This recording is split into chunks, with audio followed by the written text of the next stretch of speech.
Oke, kita mulai tentang kiralitas. Jadi, kiralitas itu apa? Nanti kita bahas materi-materinya tentang atom C kiral, terus ada proyeksi Fischer, enantiomer, dan campuran rasemat, putaran optik, sistem R dan S, dan juga senyawa meso. Nah, maksudnya kiral itu adalah ketika isomer ini mempunyai dua molekul yang punya saling memiliki bayangan cerminnya. Nah, untuk atom C kiral, itu merupakan atom C, dia mengikat 4 tangan yang berbeda gugusnya. Nah, ini ditandai dengan warna-warna yang berbeda. Nah, untuk atom C kiral itu biasa diberi tanda bintang umumnya ya. Nah, ini adalah bidang cerminnya antara molekul A dengan molekul B. Ketika dicerminkan gitu ya, dia akan seperti kita bercermin gitu. Di sini kalau posisinya depan ya dia juga akan di depan sini. Yang di atas juga sama akan di atas, yang di belakang juga akan posisi di belakang, yang di depan posisinya depan. Jadi kalau di molekul senyawa kimia, garis putus-putus ini artinya struktur 3 dimensinya dia ada di bagian belakang. Terus kalau yang tebal seperti ini, struktur 3 dimensinya dia ada di bagian depan. Kalau yang biasa, garis seperti biasa, dia berarti di bidang datarnya. Oke, ini ada latihan, coba diidentifikasi yang gambar pertama. Kira-kira yang C kiral itu di nomor berapa? Kalau saya nulis, di sini nomor 1, terus di sini C nomor 2, nomor 3, nomor 4, 5, dan 6. Kira-kira C kiralnya yang di mana? Di C nomor berapa?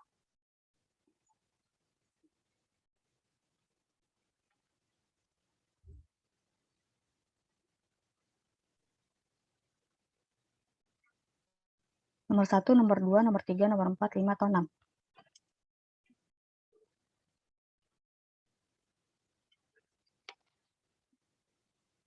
Ayo, gimana?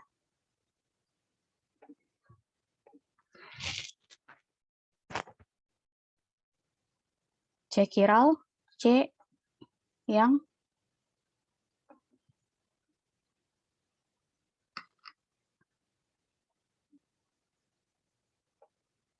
mengikat 4 tangan yang berbeda.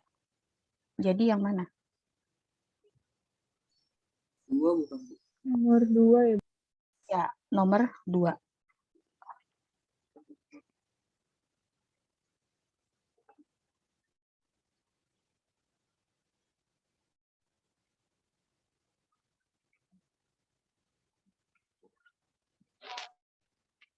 Kalau yang berikutnya, yang di sini, nomor 1, nomor 2, nomor 3, nomor 4, nomor 5, atau nomor 6. Nomor berapa yang C kiral?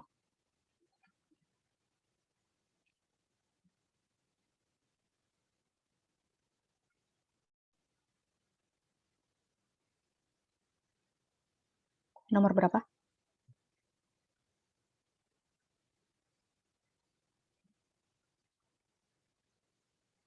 Nomor 3 bukan? Nomor 3. Tadi aturannya C mengikat 4 tangan yang berbeda. Kalau nomor 3, yang beda berapa? 3 atau 4? 3, Bu. 1. Jadi ini tidak masuk hitungan. Hmm. Terus adalah yang lain, kira-kira nomor berapa?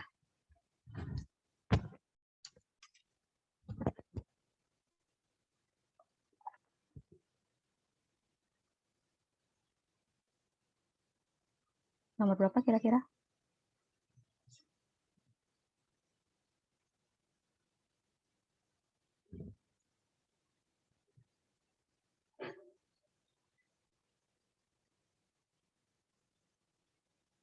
Satu, 2, 4, 5, 6.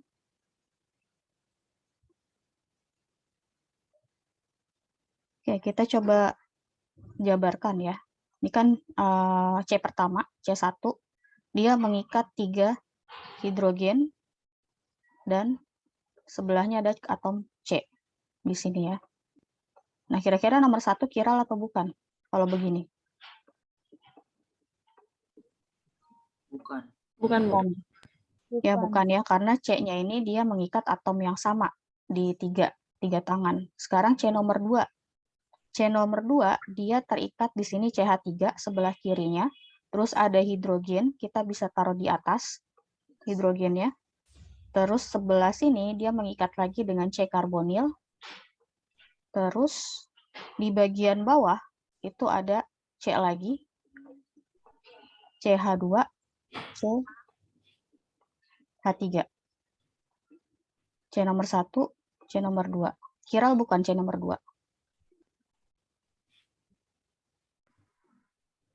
Chiral, Bu.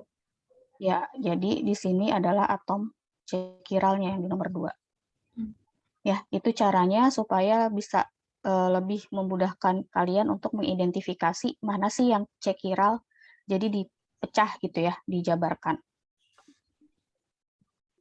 Oke, berikutnya ada yang namanya proyeksi Fisher. Jadi kalau tadi kan saya sudah sempat cerita gitu ya, kalau struktur kimia itu aslinya adalah 3 dimensi. Ya, ada posisi depan, belakang, atas, bawah gitu ya. Jadi ada sumbu X, sumbu Y, sumbu Z. Istilahnya seperti itu.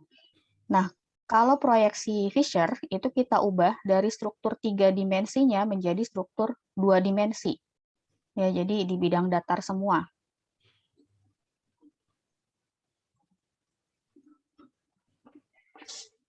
Nah, ini struktur 3 dimensinya. Ketika kita ubah menjadi struktur 2 dimensi yang hanya ada garis lurus seperti ini, maka kita harus menentukan dulu gugus yang terbesarnya. Kita lihat contoh yang di bawahnya saja, yang di sini sudah ada gambar tangan yang sudah ada gitu ya. Jadi di sini ada aldehid, di sini ada alkohol, terus ada hidrogen, di sini ada hidroksi. Nah, ketika kita ubah menjadi Fisher projection atau proyeksi Fisher, nah di sini jadi bidang lurus, molekul yang paling besar, 2 terbesar itu jadikan satu bidang. Maksudnya satu garis gitu ya. Nah, ini ada yang paling besar, yang 2 terbesar, ini nomor 1, ini nomor 2, di sini nomor 3, nomor 4. Dilihat dari mana terbesarnya, dilihat dari massa molekulnya. Kalau dihitung MR ya, MR-nya dihitung, yang paling terbesar itu adalah yang seperti ini gitu ya, 1, 2, 3, 4. Kalau antara C dengan H, hitung MR-nya, tapi kalau dari gugus fungsi, urutannya itu dari karboksilat, terus ke ether, aldehid, baru alkohol. Gitu. Kalau dilihat dari gugus fungsinya. Kalau sama-sama gugus fungsinya ini kan sama-sama alkohol nih. Kenapa ini jadi nomor 3, ini jadi nomor 2? Karena dia lebih besar MR-nya. Itu aturan untuk melihat mana yang nomor 1, nomor 2, nomor 3, dan seterusnya. Nah, untuk nomor 1 dan nomor 2, itu cari yang paling besar. Di sini ada aldehid dan alkohol. Nah, baru yang di sini adalah hidroksinya dengan hidrogen. Nah, untuk proyeksi Fisher, ketentuannya dia hanya bisa berotasi sejauh 180 derajat. Jadi hanya bisa di sini tukar ke bawah, terus yang kanan tukar ke kiri. Itu proyeksi Fisher.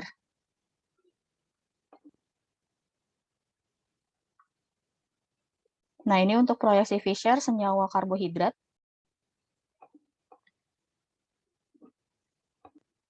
Ini ada treose.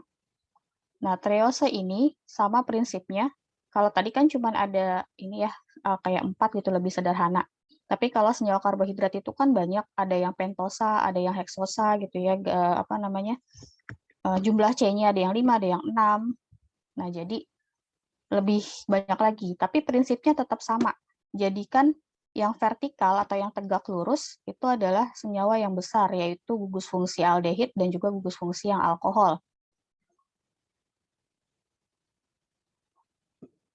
Baru yang kanan kirinya adalah posisi OH dan H, hidroksi dan hidrogen.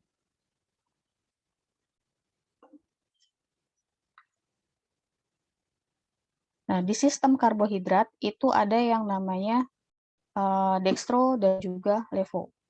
Ini optik aktifnya ya. Gimana cara menentukannya? Jadi kalau di karbohidrat ini, dia punya atom C chiralnya lebih dari 1. Kalau dilihat di sini C chiral itu dimulai dari yang nomor 2, nomor 3, nomor 4, dan nomor 5. Ya, di nomor 6 ini bukan chiral. Nomor 1 juga bukan chiral, karena tadi ini cuma ada 3, mengikat 3 yang berbeda. Nah, terus yang di bawah, yang bagian alkohol, dia mengikat ada hidrogen 2 yang sama. Berarti ini tidak masuk prinsip chiral. Nah, gimana kita menentukan D dan L? Dilihat dari posisi OH di paling bawah. Untuk C chiral yang paling tinggi nomornya. C chiral paling tinggi itu ada di nomor 5. Jadi lihat posisi ini. Kalau OH-nya ada di kanan, ya maka optik aktifnya dia dextro atau D. Terus kalau dia kiri, OH-nya atau hidroksinya, ini adalah posisi levo. Ya, ini untuk menentukan isomernya D atau L.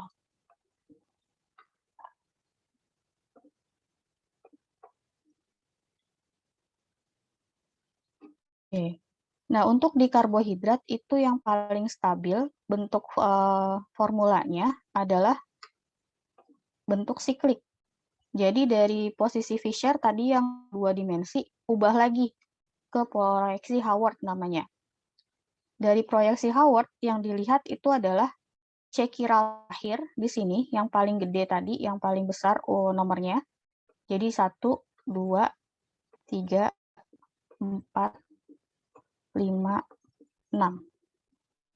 Nah, karena jumlah C-nya 6, cincin yang terbentuk itu juga 6. Siklik, maksudnya siklik 6 gitu ya. Bagaimana caranya? Lihat di posisi di sini. Di sini dia akan tarik ke sini.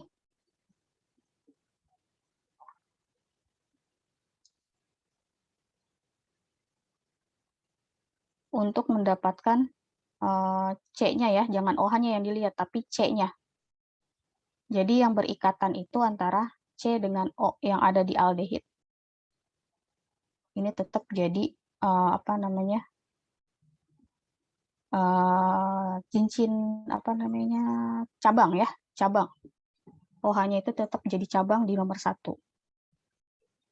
Jadi yang berikatan C yang nomor ini, nomor 5 di sini, berikatan dengan O dari yang aldehidnya. Ini untuk membentuk struktur cincin yang cincin 6. Tapi kalau misalnya jumlah C-nya 5, seperti yang di bawah, ini ada 5, 1, 2, 3, 4, 5. Maka siklik yang terbentuk atau struktur cincin yang terbentuk itu adalah siklik 5. Kalau siklik 6 namanya piranosa, kalau siklik 5 namanya furanosa.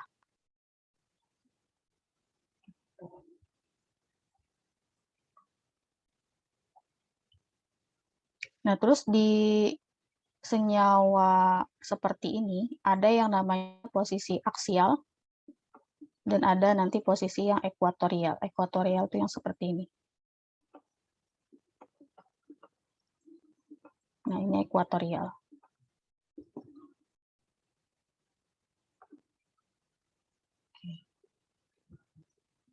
Nah, terus ada juga namanya senyawa enantiomer, molekul chiral atau isomer optik ya, yang merupakan bayangan cermin. Jadi tadi itu sebenarnya namanya enantiomer.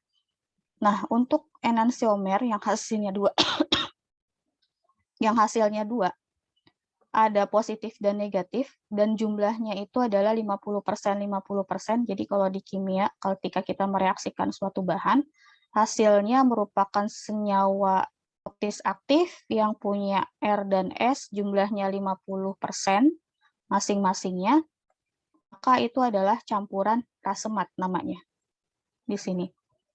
Ya, bidang putarnya ada yang R, ada yang S. Gimana cara melihat putaran optik aktifnya? Kita pakai Chan-In-Gold namanya, ya di sini Chan-In-Gold Prelog. Jadi tadi kan ada 4 ya, ada 4 tangan untuk C yang kiral, ditentukan posisi yang paling besar dulu gugusnya, itu diberi angka yang paling besar, nomor 4. Nah, ini dianggap tetap.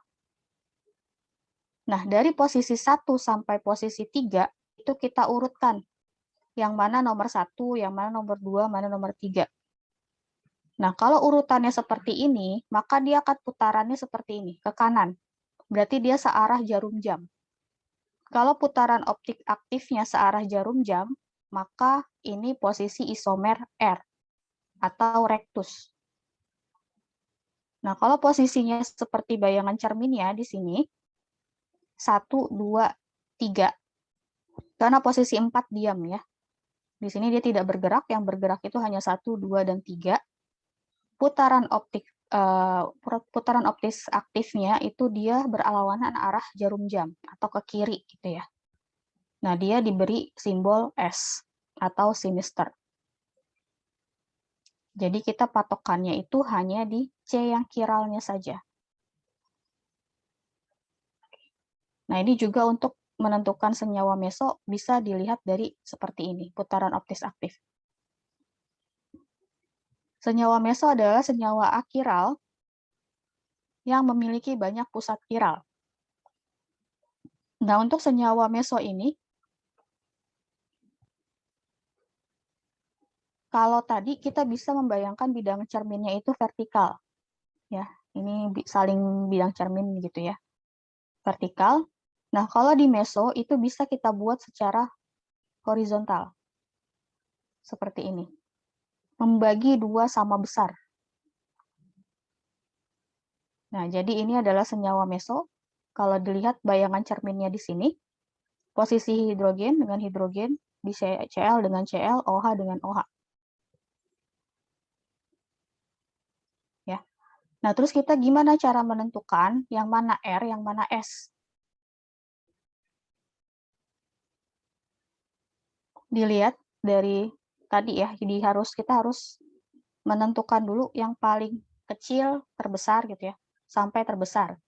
Kalau dari sini yang paling besarnya dulu, kita bagi dua. Untuk cek kiralnya di sini ada dua. Di sini satu, dan di sini satu lagi. Oke. Untuk yang pertama, kita tetapkan yang paling besar adalah di sini gugusnya. Maka ini kita beri nomor 4. Nah, kita perlu menentukan lagi nomor 1, nomor 2-nya, dan nomor 3-nya yang mana. Ya, antara oksigen dengan Cl, oksigennya di sini nomor 1, Cl-nya nomor 2, dan ini nomor 3. Maka dia putarannya ke sini. Ya, ke kanan. Berarti searah dengan jarum jam. Maka isomernya namanya R. Kalau kita lihat dari posisi nomor 2 yang di bawah, maka yang diam itu adalah yang ini, nomor 4-nya. Ya, ini nomor 1, ini nomor 2, ini nomor 3. Berarti putarannya ke sana. Putarannya ke kiri berarti berlawanan arah jarum jam. Maka dia isomernya adalah S. Gitu. Nah, terus kita juga bisa menentukan ini senyawa meso atau bukan ketika kita putar balik 180 derajat. Dan itu tetap sama posisinya. Kalau awalnya di depan, ini posisi senyawa A, gitu ya. Ini posisi senyawa B. Maksudnya tuh meso antara A dengan B senyawa meso atau bukan gitu ya. Ini dua adalah senyawa meso karena dia ketika diputar posisinya tetap, tidak berubah. Hanya berubah posisinya saja. Yang awalnya tadi di depan jadi di belakang. Nah, terus senyawa yang berotasi. Misal ditanya gitu ya antara dua buah senyawa ini merupakan meso atau bukan? Nah, ternyata Kalau di bidang cerminkan, kalau kita ambil tarik bidang cermin seperti ini, kalau dilihat ini bukan meso. Ya, karena nggak sama gitu ya di bidang cerminnya. Tapi jangan terlalu cepat untuk menyimpulkan ini bukan meso. Jadi harus lihat salah satunya. Yang beda yang mana? Oh, bagian atas di sini yang beda. Bagian bawah kan sama posisinya. Berarti kita harus putar yang di sini. Apakah ini sama atau tidak? Ini kita tandain, dia sebagai nomor 4. Terus ini nomor 1, di sini nomor 2, di sini nomor 3. Putarannya ke sana. Ketika kita putar sejauh 90 ya kalau ini ya. 360 bagi 3 tetap 100 bagi 4 ya 90 benar. Jadi kalau kita putar 90 derajat, maka posisinya dia kan arahnya ke sana ya, berarti kan putarannya S ke kiri. Maka OH-nya menempati posisi CL. Kalau saya ubah digambarkan lagi, di sini berubah, dia menjadi tempatnya OH, di sini jadi CL, dan di sini ada hidrogen. Nah, maka bagian atas menjadi sama posisinya dengan yang ini. Nah, artinya senyawa ini antara A dengan B ya merupakan senyawa meso. Gitu maksudnya. Jadi harus dilihat lagi.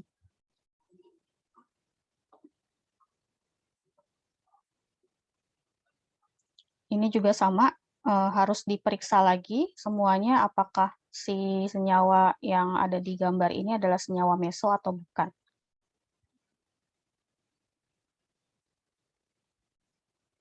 Kalau yang pertama, yang di sini, ini adalah senyawa meso karena kita bagi 2, dia merupakan bayangan cerminnya. Cl di depan, bayangan cermin bagi 2 juga di depan, H-nya di belakang, ini juga di belakang. Gitu ya. Jadi ini saling bayangan cermin. Yang ini juga sama, kalau dilakukan dibagi gitu ya, dibagi di bidang polarnya di sini cerminnya, ini adalah senyawa meso, ini juga sama, ini senyawa meso, dan ini juga ketika dibagi 2 sama besar, maka dia senyawa meso. Nah, kalau yang seperti ini, yang satu ke belakang, yang satu ke depan. Ini bukan senyawa meso. Jadi kalau senyawa meso itu harus sama-sama posisinya. Ketika di sini ada cabang ke depan, dua-duanya merupakan senyawa meso. Karena ini bisa dibagi 2. Jadi ini kalau dibikin bidang cerminnya, nah ini kan tidak saling bercermin. Yang satu ke belakang, yang satu ke depan. Ya, jadi ini bukan meso, ini yang meso.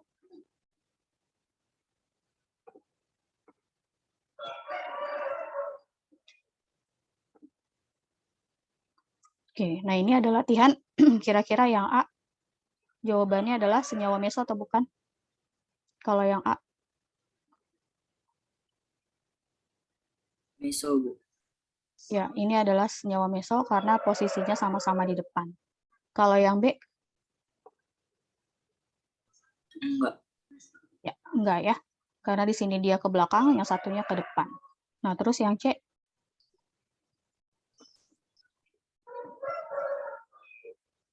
Enggak. Nah, C ini harus dilihat antara posisi yang di atas sama yang di bawah, cabangnya sama nggak? Sama.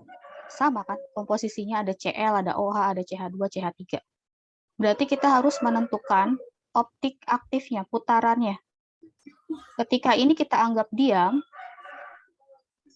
ya, ini yang bawah kita anggap diam, kita tulis nomor 1 sampai nomor yang terbesarnya, gitu ya. Di sini nomor 1, di sini nomor 2, di sini nomor 3. Nah, ini putarannya ke sini. Putarannya ke kiri, berarti S. Kalau kita putar 90 derajat, ya ini bagian atas saja yang saya tulis. OH-nya pindah ke posisi Cl, berarti di sini. Cl pindah ke posisi etil. Berarti di sini. Etilnya pindah ke posisi hidroksi. CH2, CH3. Nah, sekarang sama nggak antara atas dan bawah? Sama, Bu.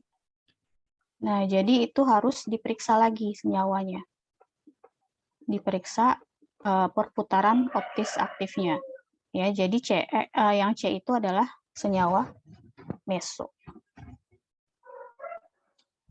Oke, ini cara pengerjaannya. Sampai sini ada yang mau ditanya? Materi untuk kiral sudah. Saya ada satu materi lagi sedikit tentang alkana.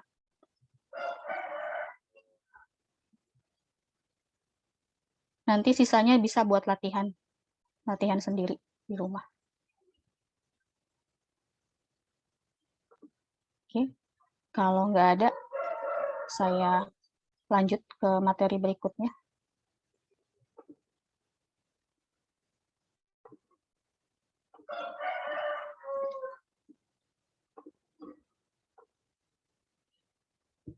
Oke, ini adalah alkana. Alkana ini merupakan senyawa hidrokarbon. Saya langsung aja ya, ini preview materinya.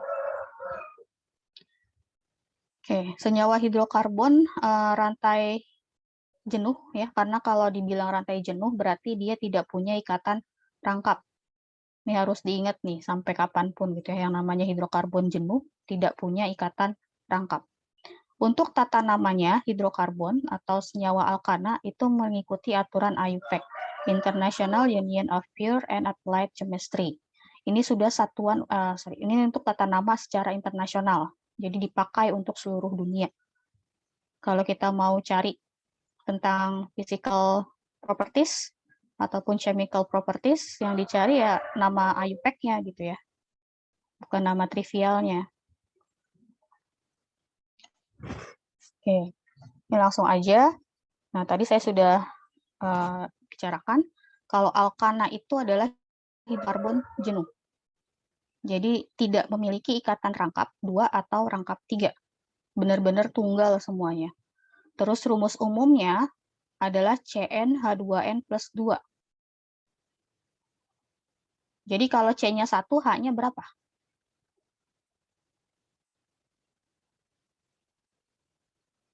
Kalau C-nya jumlahnya 1, berarti hidrogennya jumlahnya berapa? 4. Ya, jadi seperti itu. Nah, ketika hidrogennya lepas 1, artinya tadinya CH4 gitu ya, terus hidrogennya lepas 1 nih, jadi CH3. Maka namanya itu bukan metana. Kalau CH4 kan metana. Kalau CH3 namanya adalah metil. Jadi ananya itu diganti dengan il. Nah, metil itu seperti ini. Metil ini sebagai cabang. Ya, gugus metil. Rantai lurusnya adalah senyawa alkananya. Nah, ini senyawa rantai lurus, dan ini rantai lurus dengan adanya cabang. Ada 1, 2, 3 cabangnya. Untuk penamaannya, di sini dilihat dari jumlah C-nya. N itu adalah jumlah C, ada 1 sampai 10, dan ada sampai 100 di sini ya. Dan ini ada tata namanya. Nah, untuk cabang atau alkil tinggal diganti aja ya, anaknya jadi il. Nah, untuk aturan IUPAC yang pertama, untuk penamaan alkana, harus ditentukan dulu mana rantai yang terpanjang. Di sini ada gambar. Kalau kita menentukan dia seperti ini, rantai induknya yang terpanjang, kita hitung dulu. Ada 1, 2, 3, 4, 5, 6, 7, 8, 9, 10. Nah, di sini ada 10 C. Tapi dilihat lagi. Kayaknya ada yang bisa lebih panjang lagi deh dari struktur ini gitu ya. Kita lihat ke sini. Karena di sini cabangnya ada lumayan panjang gitu ya. Nah, kalau kita ambil begini,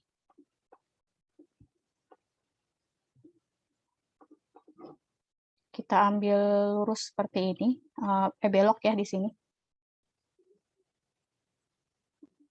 Nah, kita urutin lagi. Ini nomor 1, nomor 2, nomor 3, nomor 4, nomor 5, nomor 6, 7, 8, 9, 10, 11. Ternyata ini lebih banyak, lebih panjang rantai C-nya. Maka yang belok inilah sebagai rantai induk. Kalau 11 tadi namanya apa? Tuh, jumlah C-nya 11 namanya?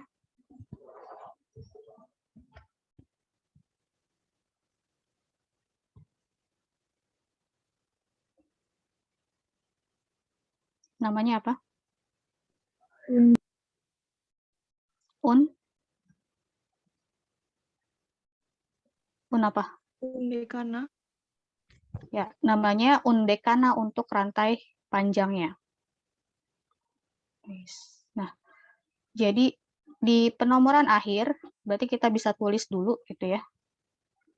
Kalau kita mau tahu namanya, berarti undekana. Ini untuk induk. Tapi posisinya kalau induk itu di belakang penulisannya. Nah, terus kita cari lagi setelah kita tentukan rantai terpanjangnya sudah dapat. Nah, kita tentuin nomornya dari nomor terendah sampai nomor tertinggi. Dari sebelah sini, sebelah kiri atau dari atas. Nah, itu harus ditentukan. Gimana cara menentukannya? Dilihat yang paling dekat dengan posisi cabang. Jadikan sebagai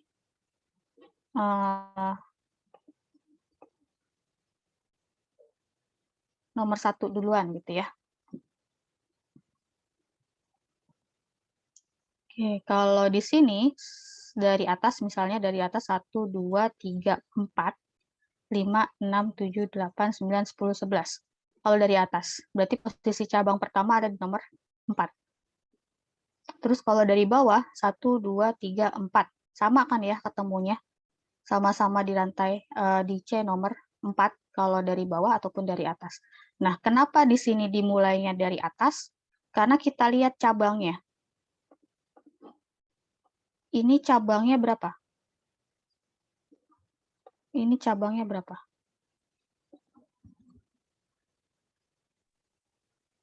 Jumlah C-nya deh, jumlah C yang di cabang yang di sini, yang di nomor 1 berapa? 2. 2. Yang di nomor 8? 1. Sorry, di nomor 2 di sini. 1 kan ya? Nah, jadi kita kenapa menentukannya dari posisi yang atas, bukan dari sini? Karena jumlah C pada cabang yang di nomor 1, yang saya berikan tanda nomor 1, ini lebih banyak C-nya dibandingkan dengan yang posisi dari sini. Maka penomorannya itu dimulai dari atas, bukan dari kiri. Ya, ini untuk aturan yang pertama. Nah, terus aturan yang kedua, ada gugus cabang ya, ada rantai cabang ya. Jadi namanya ditulis dulu rantai cabang. Rantai cabangnya ada siapa aja tadi? Di posisi nomor berapa? Posisi nomor C-nya? Di posisi nomor 4. 4 itu siapa? CH3. 4 ini. Tadi kan C-nya 2 kan ya? Ini C2. Kalau dia tidak disebutkan di sini, ini artinya, nah ini kan nggak disebutin nih. Ini artinya dia CH2. Jadi C berapa ini kalau ditotalin? Kita biasanya kalau untuk meringkas, sebutannya adalah C2H berapa? H5 namanya. C2H5.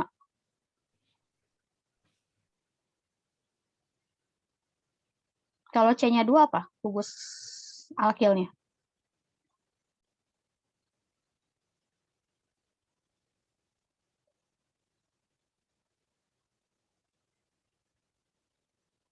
Kalau C-nya 2.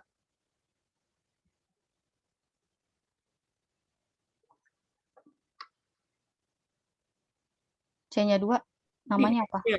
Di etil bukan. Bukan di etil. Kalau itu ada 2 etil. Berarti di sini apa? Saya tanya nama ininya. Nama alkilnya adalah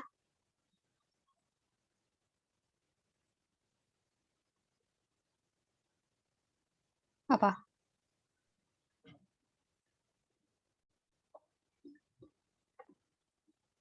Etil aja ya, bukan dietil. Kalau dietil tuh begini.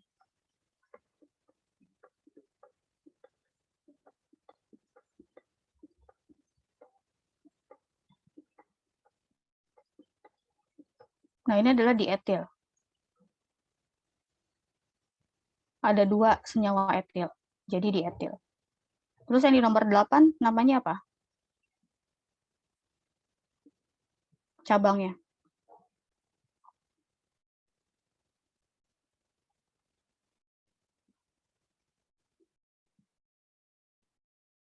Nama cabangnya yang di nomor 8. C-nya 1.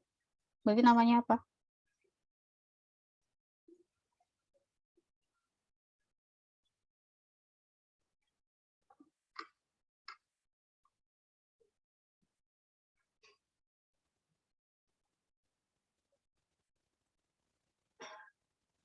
Namanya apa? Kalau C-nya 1.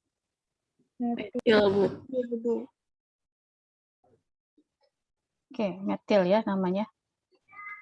Jadi kita tuliskan Lupa catat lagi tapi.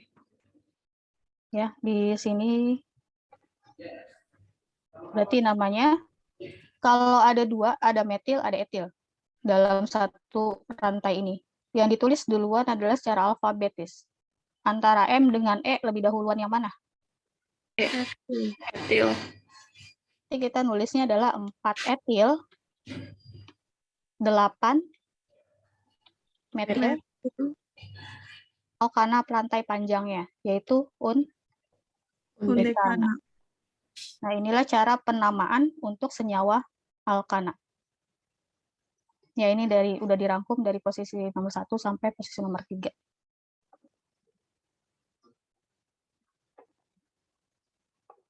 Itu ya. Oke, kita lanjut.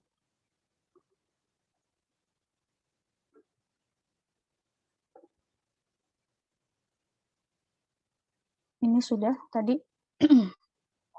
Jadi kalau posisinya ada sama gitu ya, dari atas ataupun bawah penomorannya, dilihat kalau misalnya sama-sama ya nggak masalah gitu ya, itu bukan masalah. Tapi kalau misalnya seperti ini salah, 24,5 trimetilheksana. Kenapa dia salah? Karena ketika dimulai dari sini, nomor 1, nomor 2, 3, 4, 5, 6. Ketemu cabang ada di posisi 2, 4, dan 5. Antara posisi cabang pertama dengan posisi cabang kedua itu lebih jauh jaraknya dibandingkan dengan posisi yang ini. Kalau kita penomoran lebih kecilnya itu dari kanan, 1, 2, 3, 4, 5, 6, ya, posisi cabang itu ada di nomor 2, 3, dan 5. Nah, ini posisi antara cabang pertama dengan cabang kedua itu lebih dekat. Dari posisi 2 ke 3, kalau ini 2 ke 4. Nah, jadi yang dipilih untuk penomorannya, untuk rantai induk, dari kanan, bukan dari kiri. Ya, jadi ini yang benar. 2,3,5 trimetilheksana. Kenapa trimetil? Karena cabangnya untuk metilnya, jadi sebutnya trimetil. Kalau ada 2 berarti dimetil.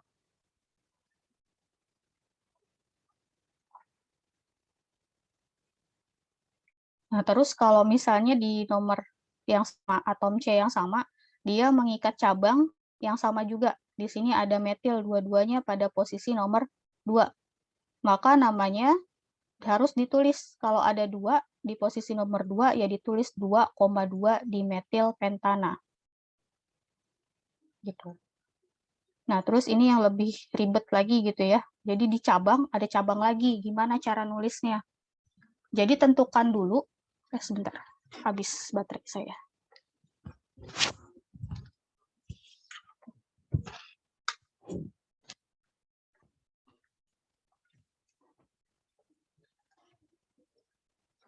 Ya, jadi ditentukan dulu rantai induk ya.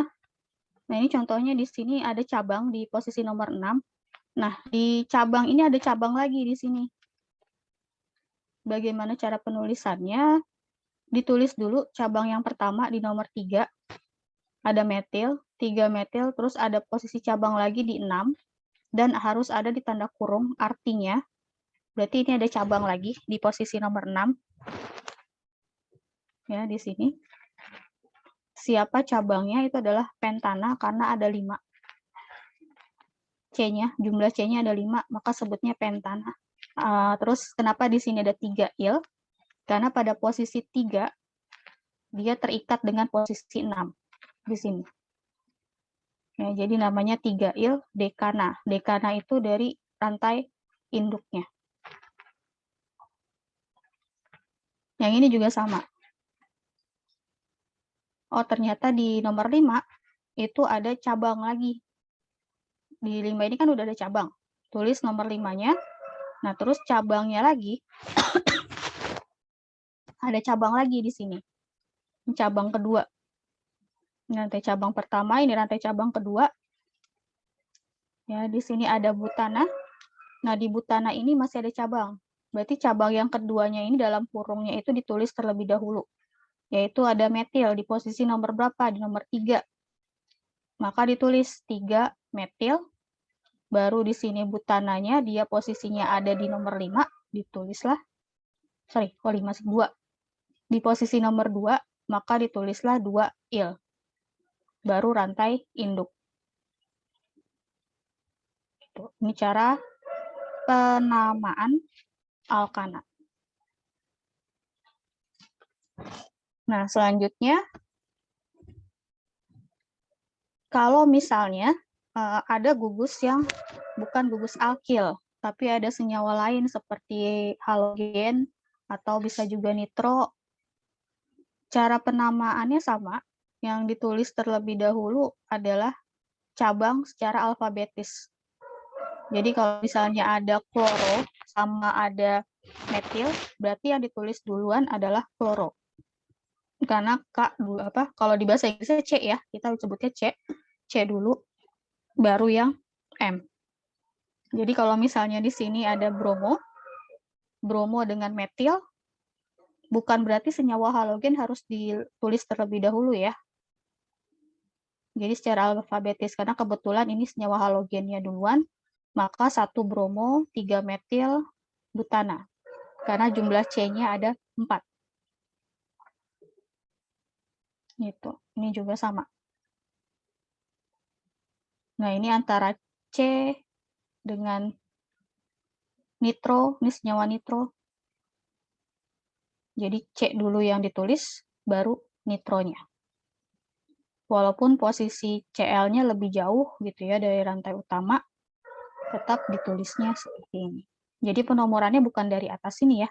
Kalau 1, 2, 3, 4 ketemu cabang di nomor 2. Tapi kalau dari bawah nulisnya 1, 2, 3, 4 ketemu cabang di nomor 1.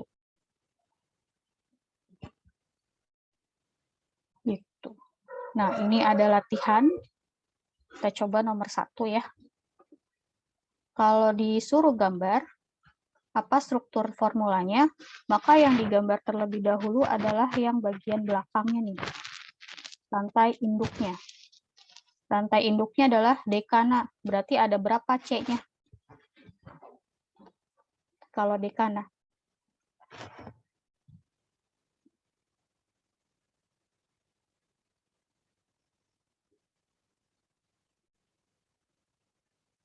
Ada berapa jumlah C-nya?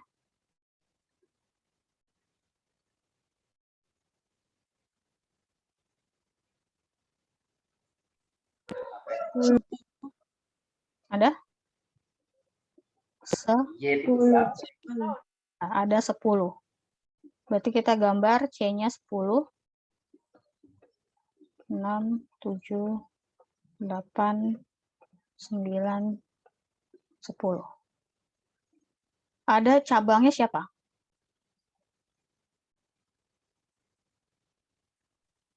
Cabangnya ada siapa? Metil. Metil. Metilnya ada di posisi berapa? 2. 2, 78. 2, 7, 8. Kita tulis 1, 2, 3, berarti 2 di sini ya. Ada gugus metil, berarti kalau metil itu adalah CH3. 3, supaya nggak tumpang tindih, saya tulis di sini aja. CH3, dan nomor, sorry kok 3 sih? 8 ya, 78 ya. 2, 3, 4, 5, 6, 7. Berarti di sini. Dan posisi nomor 8. Nah, kalau kalian nulisnya seperti ini, untuk esai ini akan saya beri poin 0. Kenapa 0? Ada yang tahu kenapa alasannya?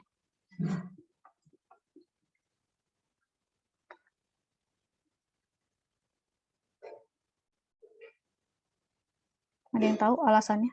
Kenapa diberi poin 0? Jarak antar cabangnya terlalu jauh. Bukan. Karena C tangannya berapa? C tangannya Nah, C tangannya 4. Kalau seperti ini, C tangannya berapa? 4 nggak ya nomor 1? Enggak. Enggak kan? Ya, berarti harus dilengkapi dengan apa? Supaya tangannya 4. H3. Nah, dengan H3. Ya, di sini dengan H. Dan di sini juga dengan CH2. Kalau mau menulisnya seperti ini.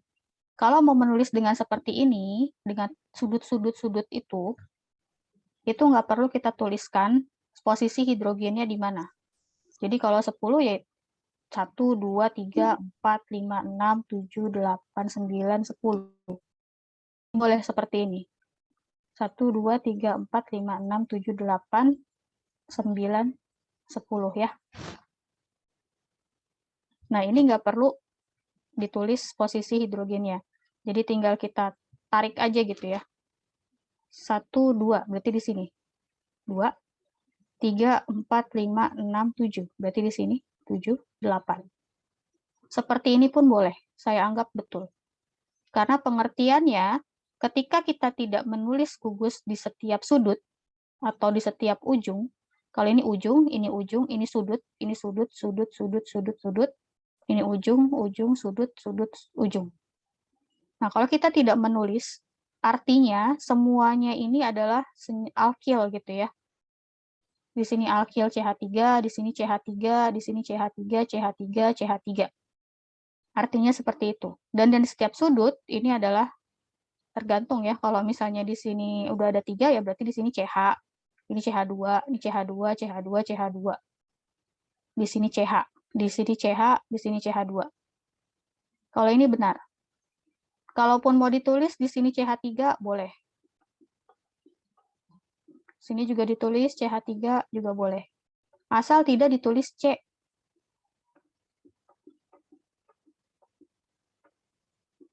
Di setiap ujungnya mau digambarkan atau dituliskan CH3-nya ini boleh, nggak apa-apa.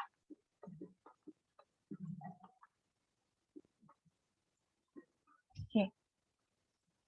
Udah ya. Kalau misalnya mau nulisnya nggak pakai garis-garis, itu juga boleh. Nulisnya gini, CH3 yang pertama. Terus ada CH di sini. Nah, di CH itu ada cabang. Kalau cabang, seperti ini nulisnya. Di tanda kurung. Tuh. Terus ada CH2. CH2 lagi. Nah, ini tuh nggak perlu ada garis-garis boleh. Tapi kalau ada cabang berarti di tanda kurung. Gitu. Itu penulisan senyawa kimia yang benar. Oke ya. Oke, cukup. Ada pertanyaan? Nanti sisanya sih tinggal dibuat latihan aja ya. Cara pengerjaannya sama. UTS-nya sampai sini, sampai alkana. Ada yang mau ditanya sebelum saya lanjut?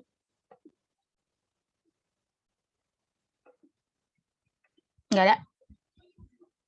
Oke, kalau nggak ada, selanjutnya tentang siklo alkana. Ini juga masih masuk golongan alkana, cuma siklik. Penomorannya pun juga sama. Kalau ada rantai cabang, dimulai dari yang rantai cabang nomor satunya. Kalaupun dia setelah diputar sama gitu ya posisinya, ya terserah mau dia nomor 1 begini, 1, 2, 3, 4, 5, 6, atau mau ke arah perputaran yang berlawanan arah jarum jam, 1, 2, 3, 4, 5, 6, sama aja, karena ketemunya rantai berikutnya, cabang berikutnya adalah di posisi nomor 4. Ini untuk yang senyawa A. Kalau yang senyawa B, kalau kita mengikuti putarannya ke kiri, maka ini ketemu nomor 4. 1, 2, 3, 4. Nah, ini salah. Tapi kalau kita putaran ke kanan, 1, 2, 3, ini posisi 3 dan lebih dekat cabang berikutnya. Ya, maka namanya 1,3 dimetil. Ya. Kalau ada siklik, ya berarti ditambahkan siklo. Siklonya berapa? 5. Berarti siklopentana. Itu cara penamaannya. Ini juga kalau misalnya ada sikliknya banyak gitu dalam satu senyawa seperti gambar pada B. Ini ada 2. Maka yang jadi induk adalah yang paling banyak siklik sudutnya. Kalau ini 3, ini 4, maka sudut yang 4 ini dijadikan induk. Namanya dijadiin belakang gitu ya, siklobutana. Terus yang pertama, kalau kita mulai dari sini, ini metil, ini propil. Ya, siklopropil. Jadi siklopropil dulu karena ini lebih besar gugusnya. Dinomorin 1, 2, 3, 4. Mau ke bawah juga bisa, karena ketemunya tetap di nomor 3. Gitu.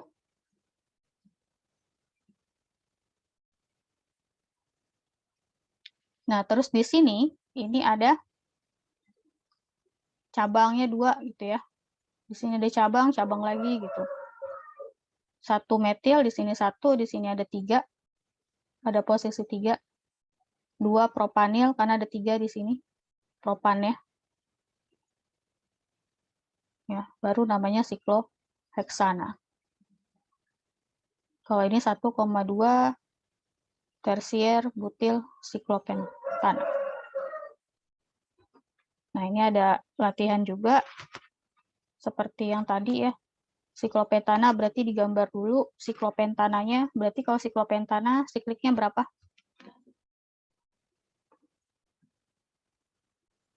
Sikliknya ada 5 apa 6? Kalau siklopentana. Sikliknya ada 5. Seperti ini. Ya. Posisinya 2,2 dimetil propil. Berarti propil dulu cabangnya yang ditulis, yang digambar.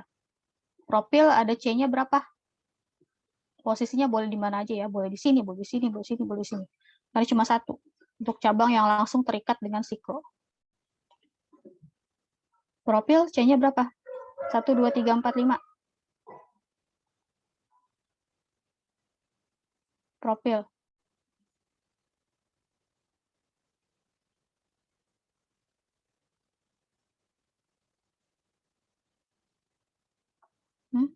Propil.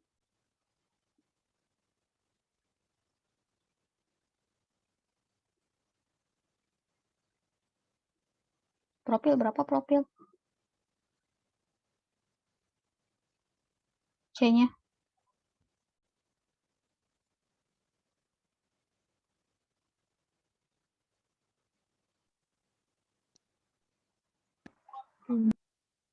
Berapa? Berapa C-nya? 3 bukan, Bu? Ya, 3. Ya. Kalau di sini nggak ada tulisannya angka gitu ya sebelumnya. Biasanya kan kalau di sini 2,2 dimetil 1 propil atau 2 propil, 3 propil gitu ya. Kalau di sini nggak dituliskan, artinya yang terikat dengan siklopentana itu adalah C nomor 1 dari propil. Propil itu kan C-nya 3. Ya, ini 2, ini 3. Nah, di sini ada posisi metil lagi di 2,2. Berarti di sini siapa? Metil. CH3, di sini CH3. Maka ini dilengkapi. CH3, di sini CH2. Gitu. Ya, ini cara penggambaran sikloetana. sikloalkana, sikloalkana. Oke, saya lanjut tentang sifat fisika dan kimianya. Kalau senyawa alkana itu dia senyawa nonpolar, ya. Kalau sudah masih ingat gitu ya, masih ingat di pembelajaran sebelumnya, kenapa dia nonpolar? Karena ikatannya yang terjadi adalah ikatan kovalen, bukan ikatan momen dipol. Tidak ada perbedaan keelektronegatifan yang besar. Ya, jadi di sini nonpolar sifatnya dan bentuknya itu tergantung jumlah rantai karbonnya. Semakin banyak rantai karbonnya, sifatnya semakin padat.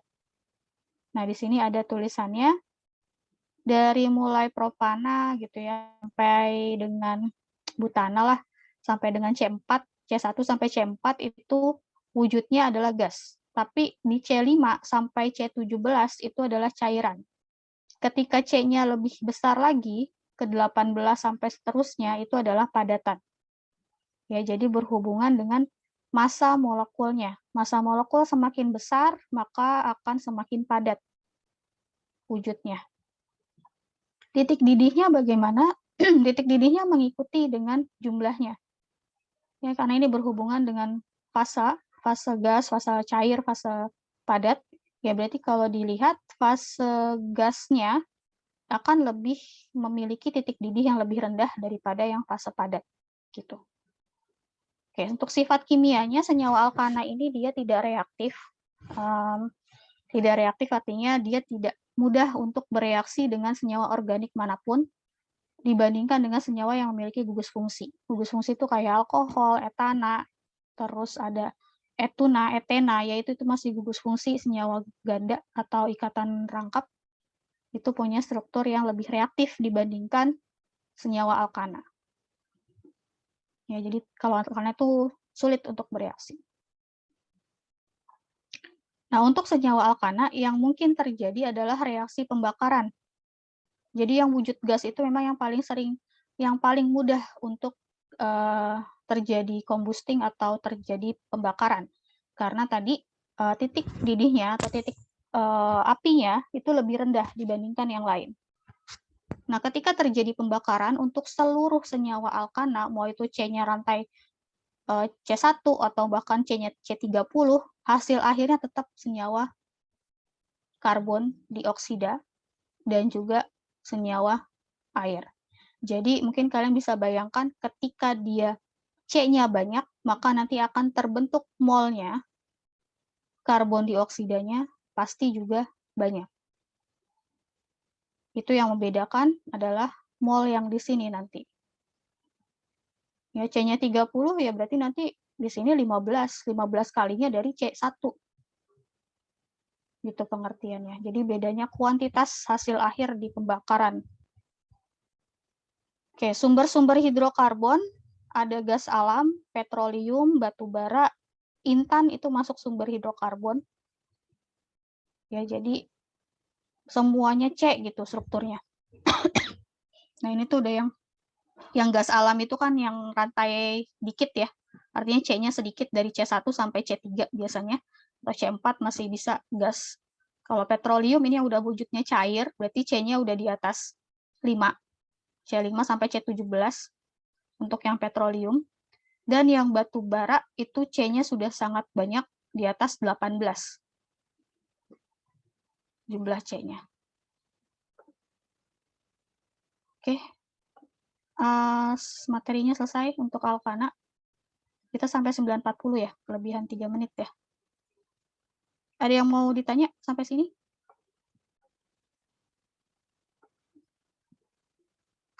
Nggak ada? Hadir semua?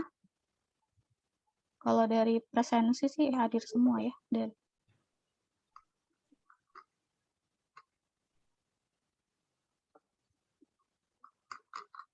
Saya absen dulu. Sarah Permata. Ada Sarah Permata? Sarah Fauzia?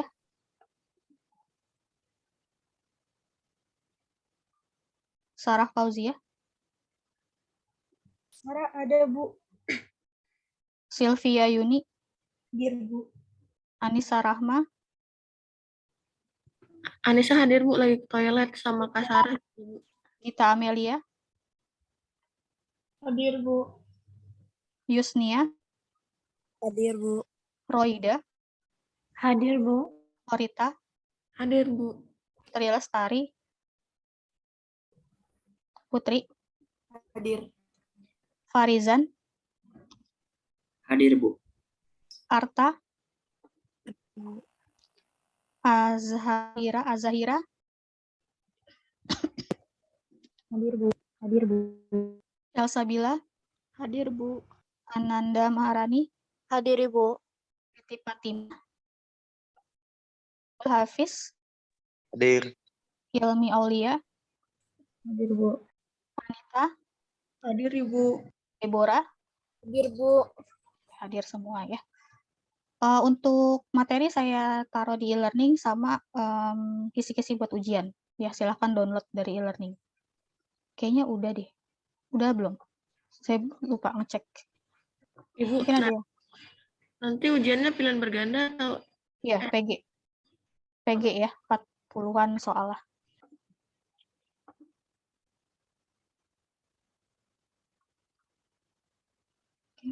Kimia organik hari Jumat jam 8 ya. Oh, belum saya input. Ya, ada yang mau ditanya sebelum saya akhiri?